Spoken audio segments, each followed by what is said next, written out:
नमस्कार, इन खबर देख रहे हैं आप और मैं हूं आपके साथ आशीष राजेंद्र कुमार। आरबीआई यानी भारतीय रिजर्व बैंक ऑफ इंडिया ने एक प्रावधान का ऐसा ऐलान किया है जिससे जो बैंक में खाता धारक हैं उनकी बैंक में जो खाता है उसकी सुरक्षा की क्या गारंटी है और किस तरीके से उसको सुरक्षित रखा जाता है। आपको पता है कि हाल ही में कुछ दिन पहले जब पीएमसी बैंक घोटाला सामने आया था तो उसके ज़रिए कई सारे बैंक खाताधारक ऐसे थे जिनको उसका कह लीजिए हर्जाना भुगतना पड़ा या उनको काफ़ी हानि हुई थी। उसके तहत अब एक ऐसे कह लीजिए एक प्रावधान आरबीआई लेके आया जिसकी घोषणा की है थोड़ी देर पहले ही आरबीआई ने, और साफ तौर पर ये बताया है कि अगर किसी बैंक का दिवालिया घोषित होता है या किसी कारणवश कोई भी प्राइवेट या सरकारी बैंक देश में डूबता है तो खाताधारक को उसके बदले कितने पैसे मिलेंगे। तो ये पूरा नियम एक तरीके से बताते हुए आरबीआई की ओर से बताया गया है कि आरबीआई की एक इकाई है कह लीजिए जो उसके साथ में काम करती है, उसका नाम है इकाई deposit insurance and credit guarantee corporation यानी DIGCC। एक आरटीआई के तहत इस बात की जानकारी दी है और कहा है कि इस एक्ट 1961 के सेक्शन 16A के अनुसार देश में कार्यरत जितने भी बैंक हैं अगर उनका दिवालिया घोषित होता है या फिर वो डूबते हैं तो खाता धारक को मात्र उसके बदले 1 लाख रुपए का सिक्योरिटी अमाउंट या कह लीजिए बीमित अमाउंट वापस मिलेगा।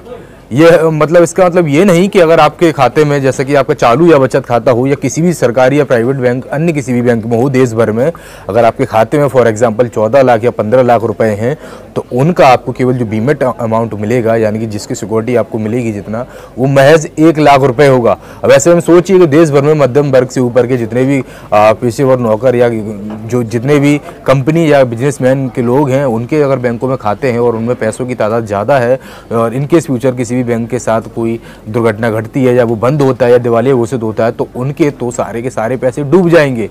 तो उस हिसाब से देखा जाए तो ये नया जिस तरीके से DIGCC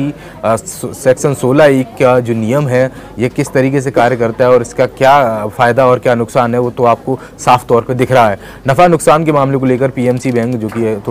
थोड़े दिन पहले ही काफ़ी चर्चित रहा था और काफ़ी लोगों को इसका नुकसान भी हुआ, आप देख चुके हैं। उसी कड़ी में ये नियम कार्यरत किया गया है तो कहीं ना कहीं इससे नुकसान होता तो साफ तौर पर दिख रहा है। और दूसरी बात यह है कि बैंक गारंटी के तहत ग्राहक सुरक्षा के लिए भी ये कहीं ना कहीं बड़ी चिंताजनक बात है। और इसके अलावा अगर बातचीत की जाए कि निजी सरकारी सभी तरह के बैंकों के लिए क्या ये नियम लागू है तो जी हाँ, ये नियम निजी यानी प्राइवेट और सरकारी जितनी भी बैंक है उनके लिए भी लागू है। कोई भी जिसमें कोई भी ब्रांच का बैंक हो उन सब के लिए है। जितने भी खाता धारक हैं उनको या उनका बचत खाता या चालू खाता जो भी हो महज सिक्योरिटी के तौर पर 1 लाख रुपए की वापसी होगी, अन्यथा नहीं होगी। लेकिन ऐसा भी माना जा रहा है कि आरबीआई इस पर कार्यरत कर रहा है और केंद्र सरकार और आरबीआई दोनों मिलकर इस पर विचार विमर्श कर रहे हैं कि जो 1 लाख रुपए का अमाउंट है इसकी राशि जो है बीमित अनुसार वो 5 से 10 लाख रुपए के बीच में की जाने की बहस चल रही है। क्योंकि कई सारे बिजनेसमैन देश में या कह लीजिए कई ऐसे पेशेवर नौकरशाह देश में मौजूद हैं जिनके खातों में कई जो रकमों का अमाउंट है वो बहुत ज़्यादा होता है